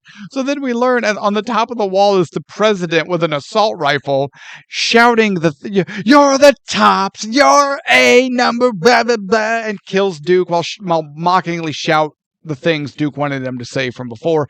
And the president kills Duke. And then the president just turns the winch back on and why did we stop the winch? I don't know. I don't know if that was to raise the tension of, oh my gosh, somebody betrayed Snake, or is Snake going to get out of this? I will say this. I don't know. When the winch stopped, this did multiply the tension of this movie. Unfortunately, if you multiply anything by 0, it's still 0. Yeah, that's math. That math. That's maths. Hold on. 0 tension times 14, because that's how much, I think 14 times is what the tension raised when the winch stopped. I do that, and then I have to carry. That's 0. Oh, okay. I did it long form even. I appreciate you showing your work. I did show my work. I wanted full credit. Okay. And then Snake's out, and so it's like president's rescued, and he rushes down the wall. He's like, "Turn the bullshit off in my neck," because he's got like 90 seconds or something. Yeah, not very long. And they deactivate it, and they're all waiting, and they're waiting, and the bomb doesn't go off because the deactivation microwaves were guaranteed to work prior to 15 minutes, and they were down to like seconds. So they were like, "Oh, he still might die." We have no guarantees at this point. More tension. Now, it deactivated all the stuff. Does he not still have small explosive charges embedded in his neck? Yes. In theory, those could still go off for some reason. Or maybe travel to his brain and cause a huge stroke. Possibly. Yeah. Okay. Yeah. Or clog a heart valve or something. Yeah, but it's Snake. He's not going to die that way. That's true. Just die in L.A. Does he? I don't know. Oh, okay. I don't think he does. Escape from Chicago. So the president gives a speech, but before he goes on air, Snake asks him a question regarding, we got you out. He's like, "Yes, I want to thank you." Yeah, but we lost a lot of good people along the way. Yeah, they lost 3 people who did very little, unless you're Cabby and you did nothing. Hey. Cabby died in the passenger side of his own damn cab. Someone, for the love of God, respect Cabby. Because I don't, and Snake didn't, and the president didn't. He threw a Molotov cocktail and saved Snake. I guess. Yes. Okay. But I'm just like, Snake is weirdly attached to the group he had, yeah, for 5 hours. 5 hour, whatever maybe. It was. Yeah. I mean, I think at the end of it was 20. No, it was 22 hours before he even took off in the plane. By the time he got to the ground floor at the World Trade Center, it was 18, 20 hours left, something. 15 least amount. I'll give you 12. It's my final offer. I don't Final offer! Where's the tape? Pull it up. I know there's a scene of his big stupid watch. Insert that right now, and there's our time. And you guys in the comments let us know who was right. So the president's like, oh, yeah, their sacrifices are totally going to be remembered and stuff. Snake's unhappy with that answer and steals the all-important cassette that has the information on nuclear fission and replaces it with one of Cabby's drive-in jams. And then as the president's giving his address, he's like, we can finally have world peace, and plugs the tape in. It's just corny music. And then there's Snake walking away, destroying this tape. And I was like, Snake just jeopardized world peace for 3 convicts he barely knew. Yeah, I didn't get this Is at Snake all. Plissken an asshole? He's taking this whole anti-hero thing a little too far. A little too far. And credits. But this is like ending credits, not to be confused with the opening credits, despite how shockingly similar they were. Yeah, there's Escape from New York. All right, let's talk about the stuff we should actually talk about here. Okay. What in the hell are people talking about when they're talking about this movie? How in the world does this movie have reference? Or even a single good feeling attached to it? Final thoughts already? No, we're having a discussion. Okay. This writing is terrible. Terrible. Like, not even a passing grade in film school bad. Yeah, I think so. I would say it has plot holes, but if anything, I would say this script has bits of coherent writing mixed like that slowly work their way through the potholes. I think if I would have watched this in the 80s, I think I would have enjoyed it a lot more. Why? How? How and why? It was a lot different back then. Just the movies that were coming out, that the special effects wouldn't have been such an issue for me. See, and I'm not even there yet. Yeah. I'm talking about this. Same thing. The story, I don't think really would have bothered me so much. If like the writing is like the spine of a movie. This movie's a paraplegic. Yeah, but you got to remember too, in the 80s, we had movies like Commando that were hits, and yeah, your generation was terrible. It was the movies that we grew up on. I mean, horrible. The same thing in the 70s. The movies back then were just super slow. Not all of them. I mean, majority of them. True. And it's evolution. So I think if I would have watched it. Yes, but there are a lot of 80s movies and 70s movies that slow is fine if the story works. I'll give you that. I'm not even talking about pacing. You're talking about special effects and this movie is slow. I'm not talking about either. This movie's writing is bad. This movie's plot is contrived and stupid and disconnected. The dialogue is bleh. The characters are basically non-existent. This movie's writing is abysmal. You think it's abysmal? Is that a strong enough word? Well, it's honestly probably too strong a word because this movie doesn't understand it. Because it's not... The literal writing of this movie is so illiterate that it doesn't understand what I'm saying. Okay. The writing of this movie is too stupid to make fun of. Your turn. There were moments in this movie that I checked my phone a lot. Yeah, to see how long I'd been watching this turd. So that distracted me from trying to keep track of what was going on. Yeah. And I didn't give a shit enough to really rewind anything. And I spent more time bored than anything. Maybe this is final thoughts stuff. Should we move on? Yeah. Okay. Yeah. Ratings. IMDb gives Escape from New York a 7. Oh my god, IMDb in a 7? Holy shit. Contain yourself, I know. Oh my 7.1. god. I am shocked. And Rotten Tomatoes giving it a whopping 86% for a grand total of 157.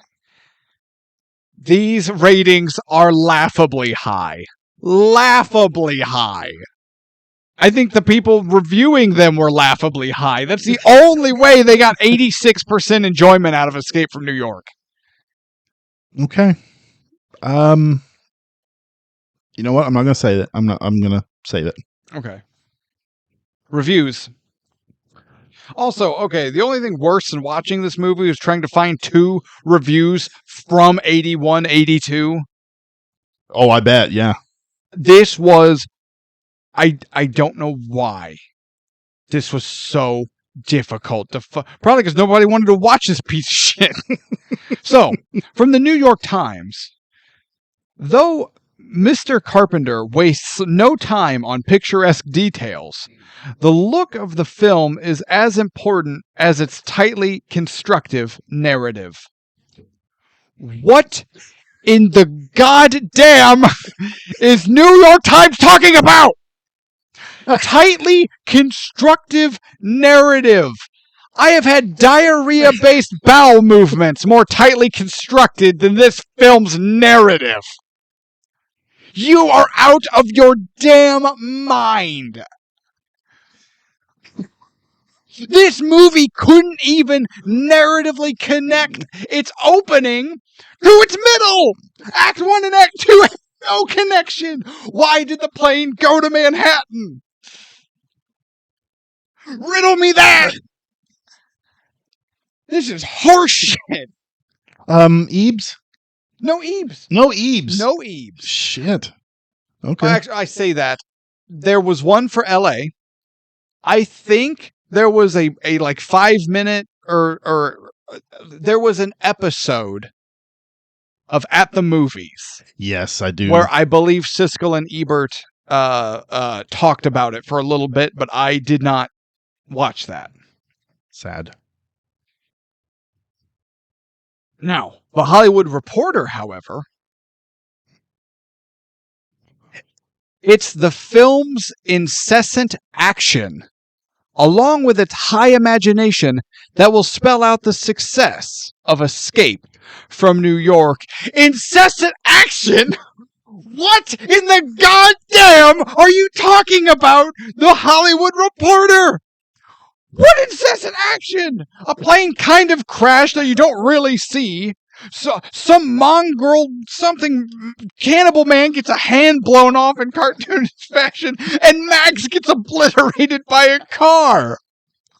Incessant action. I would have given an eye and worn a Snake Plissken eye patch for this movie to have any action, let alone incessant action. I'm not even asking for incessant action. I'm asking for literally anything to happen, please, God. Final thoughts? We're not there yet. Incessant action. I was about to make a really vulgar hand gesture, and I didn't. You're going to have to put a censor bar over my entire side of the screen. I am so irate.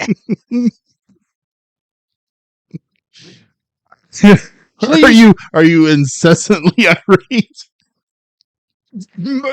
According to popular opinion, I am. Believe it or not, there are times that I'm not angry. Because I do sleep sometimes. I have to fight off the night terrors in my sleep.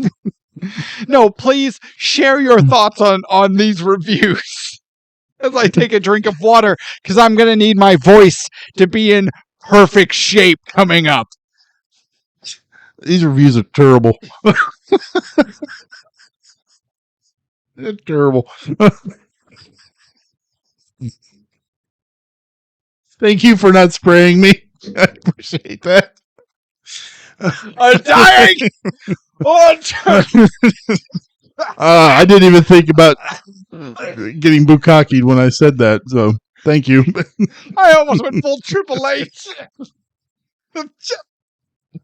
Have you seen that reel or whatever? Where it's like when muscle memory takes over, and they're like at like a, I don't know if it's a court hearing, but it's some sort of really official meeting, and you see Triple H in the background take a swing, and then he kind of builds, and he goes, Yes, I did see that.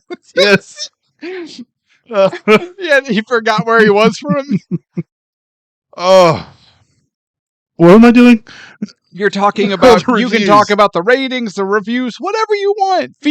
I just need you to talk for a little bit. I don't understand either one of those reviews. Like, were they watching the same movie? Did they have a head injury before they wrote that? Or I'm baffled. I am more baffled at that than I am Ebert giving Die Hard 2 stars. Yeah. So, no, I don't agree with either one of those. Incessant action. Highly constructive narrative. Okay.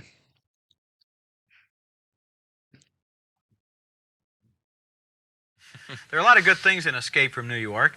The idea is good, so is the real craftsmanship of the director, John Carpenter. But I wish the situation had been explored a little more completely. I wanted to know more about that strange prisoner society on Manhattan Island. I wish the characters hadn't been played as caricatures and exaggerations. The movie turned into more of an action cartoon than a real thriller, and that's too bad. Well, we have a big disagreement because I like the picture. I agree with you. It is a cartoon. I thought it always was intended to be, and I enjoyed it as such. The thing that bugged me is what you did mention, which is that I think they blew an opportunity by not giving us more about the prison society in Manhattan. I don't know why they didn't do that and instead gave us Adrienne Barbeau walking around half naked. I think she's a very poor actress. But the film was very entertaining. I liked it as this comic book hero with, Kurt Russell doing a great imitation, I thought, of Clint Eastwood. I thought it was very much fun. I'm not sure that was Kurt Russell's intention. I didn't think the film was that entertaining. I thought it turned into a series of chases, like chases we've seen before. And another thing, a lot of American movies in the last couple of years even have had trouble with endings. They don't know how to handle the last 15 minutes, and this movie certainly doesn't. The ending is very off-key and very disappointing. Well, we disagree because I thought the ending was cute and made a little tiny point. We split on Escape from New York. Gene thought it was an exciting thriller. I felt the story became too much of a caricature of itself. Okay. Anything else? No. Do you have any awards? I have 2 awards. Okay. Actually, I have 3. I'll take that back. Okay. Shelley Duvall. It's fine. Unpleasance. No. Kurt Russell. Yeah. I mean, he's doing a Clint Eastwood impression. Yeah. Here. It doesn't work for me. And honestly, okay. You know what? Does anyone in this movie give more than a Shelley Duvall level performance? The only one I would say is Romero, because he's just so weird and out there, and it's more interesting than any of the other ones. Yeah. Sure. But I mean, yeah, you could probably pick anybody in this movie with the exception of Isaac Hayes and throw him in the It's Fine award. But really, fuck that guy. he's dull. Oh, absolutely. Yeah. Okay. You know what? I was thinking Donald Pleasance, but you're right. You give it to anybody other than Isaac. I don't know. You know what? I take that back. Lee Van Cleef does a good job. You're right. Yes, he does. Everyone else is there. Yes. Okay. Oh, I do have a McCready's Hat Award for Cabby. For Cabby, for his stupid Cabby hat. I hated it. I did too. I hated it. I was watching. I went, "Oh my god, a hat!" This was the most exciting part of the movie. Is I went a hat that I hate. There it is. I have the Morpheus Award for Here Best it Dressed. is, Cabby's hat.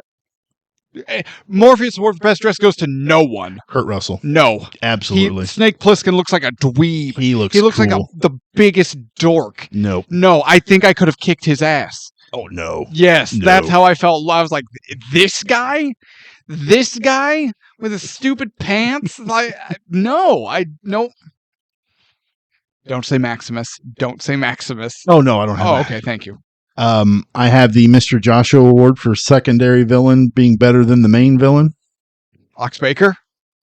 I picked Romero. Oh, okay. He's kind of the secondary. He's the right hand. But yeah, he's way better than the chef. You know what? Agreed. I'll give you that. Yeah. It's not the chef. It's just chef. No, he's the chef. He's the Duke. And Yeah, the chef. But he wasn't the chef. He was just chef. Oh, sorry. You're right. I'm looking at our board. No, that's pretty much it. Best part? The best part of it is, I think it's the idea. No, that's... I don't know if that counts. We're getting real fast and loose with our interpretation of some of these awards. Or Do I have to pick something specific from the movie? Well, that is what best part means. All right, come back to me. Okay.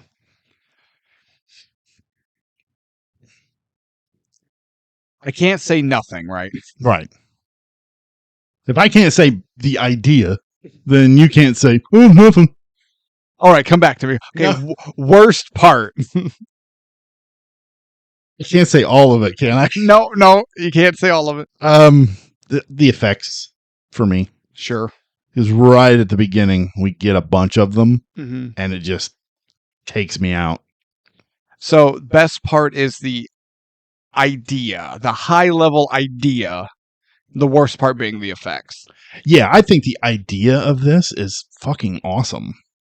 I like the idea of having New York walled off in the future, and it's just a prison that they throw people in and don't even really monitor what they do in there.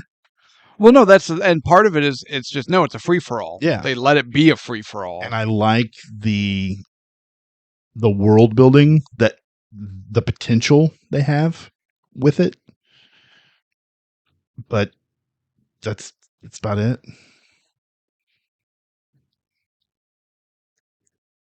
Okay, best part.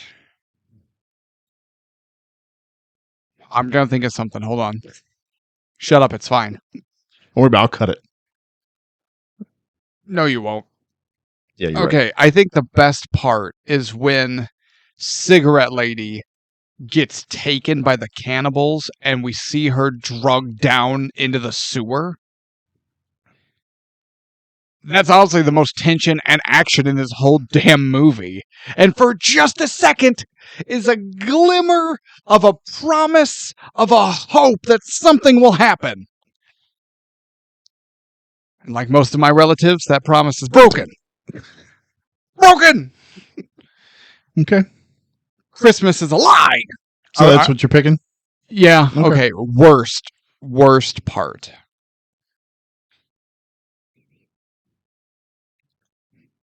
God, trying to narrow it down. I think it's Air Force One. Oh, that whole sequence is trash. on board Air Force One? I'll break the door down. I did all I can do. We're screwed. Oh. Was it? God help me and protect you all. It's awful. So bad. And it doesn't connect to anything. Damn it. So I have a question. Okay. We've only watched on the show 3 movies by John Carpenter. Thing, Halloween, this. Yes. Yes. I've seen a majority of the movies that he has made. Okay. I don't know how many you've seen. You've seen more than I have. Yeah. I'm not sure John Carpenter's a good director. That's kind of where I'm at. I think he got lucky doing a remake. And, well, and I say he's not a good director, but the Halloween changed horror movies forever. Oh, yeah, absolutely. But we did on the show, and we both agreed this movie is not what we remembered. When you look at it critically, it doesn't really hold up. Yeah, it's kind of boring. It plods along, and most of the time you're just going, please knife a teenager, please. Yeah. Please. But I'm looking at the list of his films, and Halloween is number 2 on his list for sure. yeah. But it's not spectacular. His one, honest to God, standout, runaway classic is The Thing, which is a remake based off of a book. None of it was him doing anything original with the narrative. Correct. Yeah, so I don't know. I know we got more of his movies in the hat. I think They Live is in there. Yeah, I know They Live's in there. Well, now Escape from L.A. is going to go in there.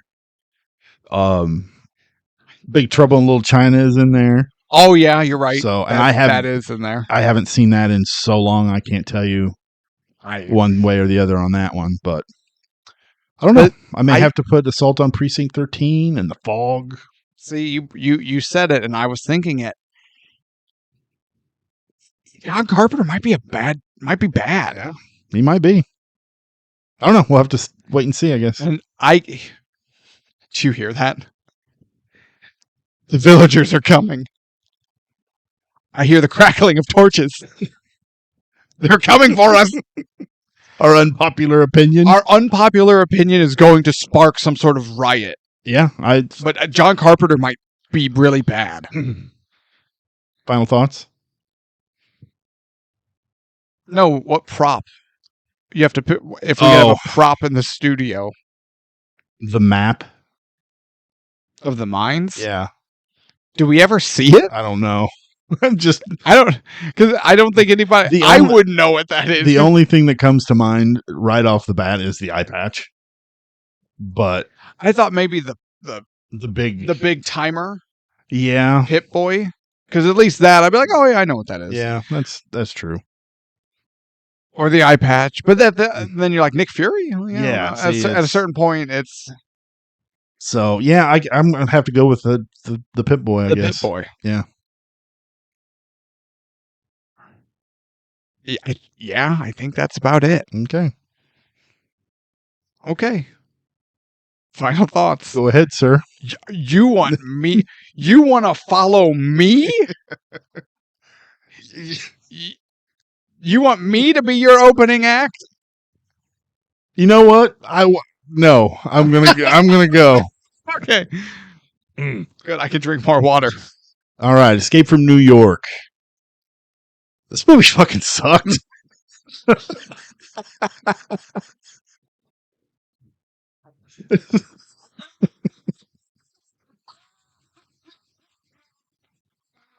Came out of my nose. Oh God.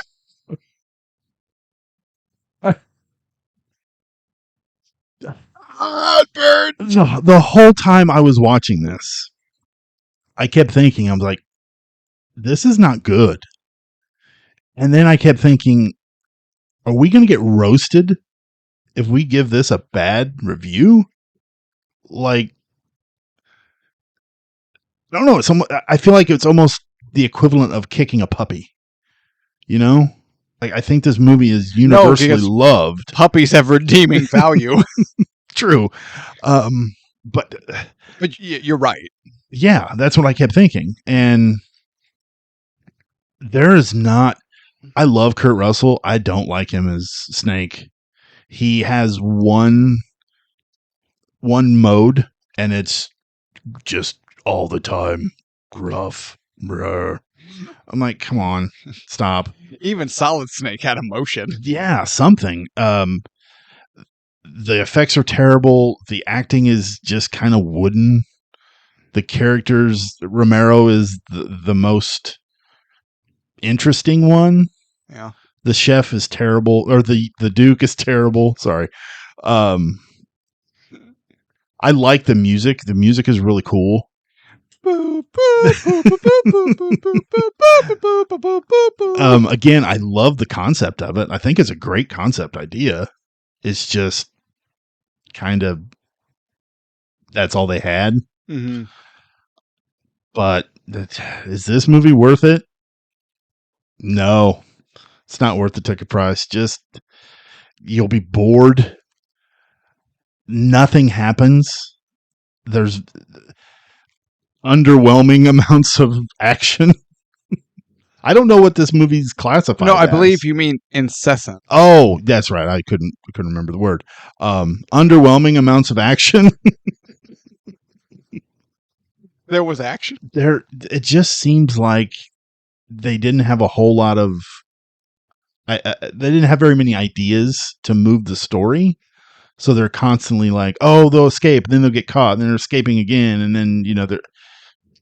I don't know. I just felt like we were running in circles for an hour and a half or an hour and 45 minutes. Mm-hmm. And I was bored. So.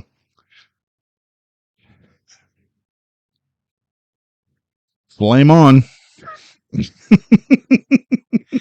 I don't know what that means, and I take offense. I'm not a big Fantastic Four guy. Lee Van Cleef was good, though. I will throw that out there. And Tom Atkins, actually. He was good, too. Who? Tom Atkins. He was Who? Michael Hunsaker in Lethal Weapon. Oh, yeah. I forgot about the cup of coffee he shows up for. Yeah, exactly. He was so quick in and out. That's what she said. Okay. 1981's Escape from New York. I have a friend. He really likes this movie, which, like you mentioned, everyone does.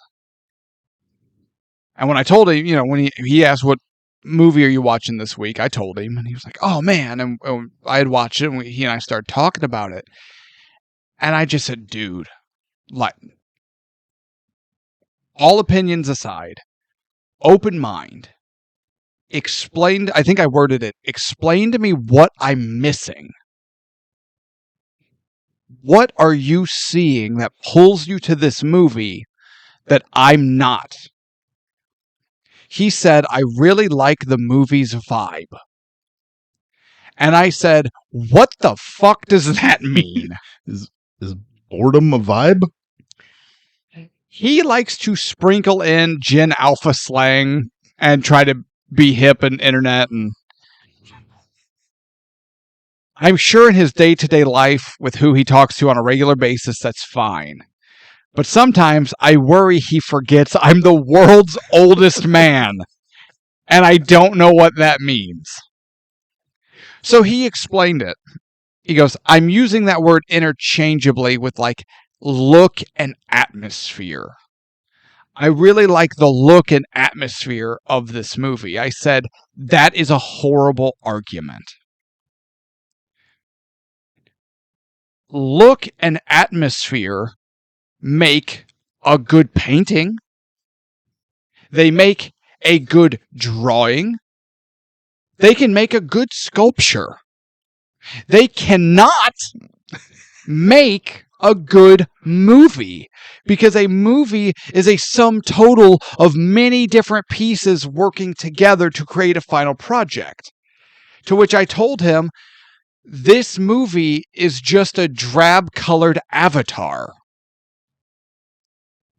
People like the look of it, I guess. Too bad the movie sucks. I like the idea of this movie, and I would like to officially submit it on our list of ticket price. I'd take a crack at that. Okay. They said, "Ticket price, we want you guys to workshop a script for a remake of Escape from New York. Let's do it. Because I think we do it better. I think almost anyone could do it better. Yeah, I agree with that. The writing is poor and so obnoxiously simple. It's borderline incoherent. If you try to plot from point A to B to C, from act 1 to 2 to 3, you're in for a bad time. Bad time. The acting, if you can call it that, is high school play, I believe, was mentioned. That's true, yes. The world is empty and lifeless. The color gradient is dark. It's night. Yeah, isn't he in there 24 hours? Well, I believe you would only... Final answer was 12. No, from the 12 from when he meets Brain and Maggie. No, you said 12 from when he got to the floor of the World Trade Center. No, I meant 12 hours. He knew Maggie and Brain and Cabby. Oh, sure, yeah. That's what I was talking about. Okay, yeah. But yeah, he's supposed to be in there for like 20-some hours. Yeah. Does it not get daylight any time? This is the only 24-hour period that never has sunlight. Is this like Alaska? Those 3 months? Yeah, apparently. Okay. That's when the vampires come out. Yeah. I'd rather do that movie. I cannot think of a single redeeming quality to mention. This movie, honest to God, I don't understand. It boggles my mind how it got greenlit. Who, in the final edit, watched this movie and went, release it?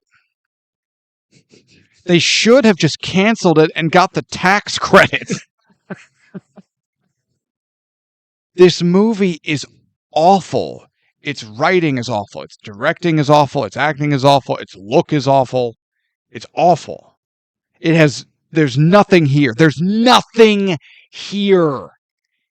You're going to spend an hour and 45 minutes yawning because it does nothing. And it does nothing slowly. Tightly constructed narrative, my butthole. Can you say butthole on the internet? I think you're supposed to say like wrinkly star. My unwiped sphincter. There you go. That's better. Thank you. Incessant action. I swear to God, I would have given my left arm for any action, anything to break up the monotony of Kurt Russell lightly jogs across the fucking screen. Yeah. This movie has rival gangs. Well, they talked about it. We don't see any of it. This movie has cannibals. We see for about 2 minutes. They don't really do anything. God damn it. This movie is a cock tease. It talks about a lot of things. We get none of it. That's a good way to put it. Yeah. Escape from New York. Is it worth the ticket price? Absolutely not. Absolutely not. It isn't. It never was. And no one should ever look back on it and be like, they really did some interesting things. And no, they didn't. If there was anything fucking interesting, I'd have seen it. Because I watched this piece of shit. I watched it with my eyes. Forehead's getting wrinkly.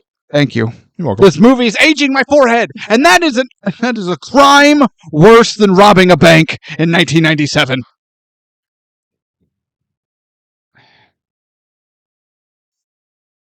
I have spent my whole life more than likely on the minority side of an argument when it comes to pop culture opinions. I'm comfortable here because I'm not a bandwagoner. I don't I don't care. If it sucks, it sucks. And I'm going to let you know it sucks. And you really like it? Cool. I hope you enjoy it. I don't. And then more often than not, you don't like that. How can you not like that? This is blah blah blah. Okay, now we're discussing it. So remember, you've asked for this. No, this sucks. And if I'm in the minority, that's fine. Bring the heat, because I can take it. Because you're wrong. If anyone is listening to this episode, watches this movie, and has any defense for it, I will happily hear it, and I will scoff the entire time. And I'll be like, Tevis, look what this idiot says. Incessant action. You didn't understand the complex narrative. It looks so good. I hate this movie. I hate this. I hate that I had to watch this movie. I hate that you and I are talking about this movie. I hate that I spent $1 on it. Get your money. You spent $1. Was it worth the ticket price? Was it worth $1? I'm going to put it up on eBay, like right now. 50 cents. I will give you $1 to take this. So no, honest to God, that's where I'm at. I don't understand what people talk about when they talk about this movie. I don't get it. I don't see it. It's not there. I know. I'm the same way. When we pulled it from the hat, I was like, oh man, people love this movie. Yeah. I'm excited to watch this. Kurt Russell. Yeah. No. No. No. Ugh. So there we have it. Escape from New York, unanimously not worth the ticket price. Please do yourself a favor and never dig this one up. Leave it buried in its grave where it deserves to be. Hat time. That time. It's my turn? That sounds right. Yeah. I don't know. I think so. I put Escape from LA in here the other day. If you pull Escape from LA, I'm going to choke you with my hands. I'm going to put my hands around your throat and I'm going to cut off your air supply. Okay. Escape from LA. Put that back. No. Die Hard 2. All That right. was a Nutty Professor reference for anyone who may have caught that. Okay.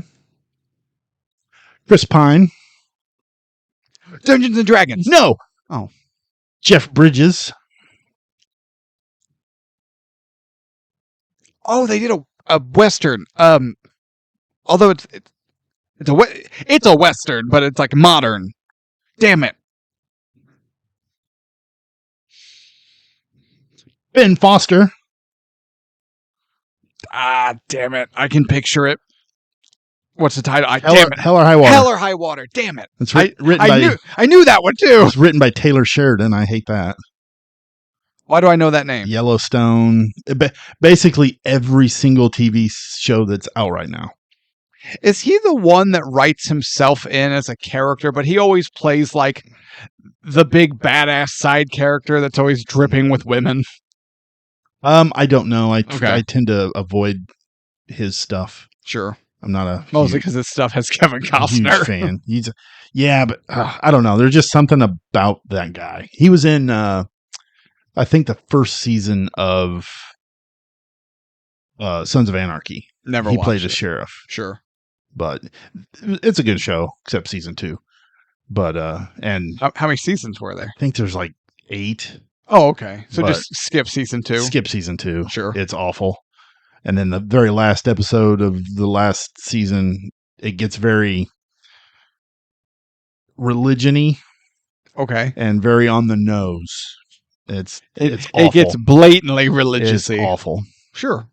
So, but anyway, Okay. yeah, Hell or High Water, Nice. 2016 American neo-Western crime drama.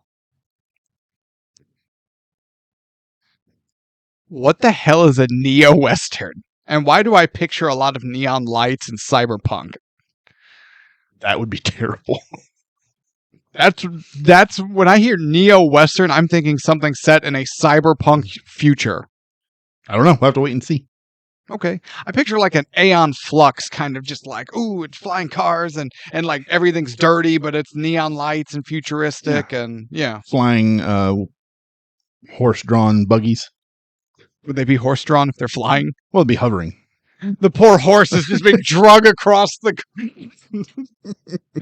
Did you strap the heart? Oh, oh shit. Mirabelle! Well, Dad's going to be pissed. Yeah. We lost another horse. God, I lose more horses that way. Oops.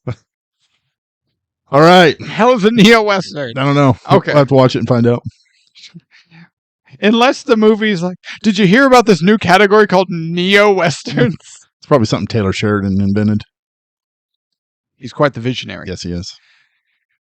All right, everyone. Are we there? I think we're there. All right, everyone. Thank you so much for watching and or listening.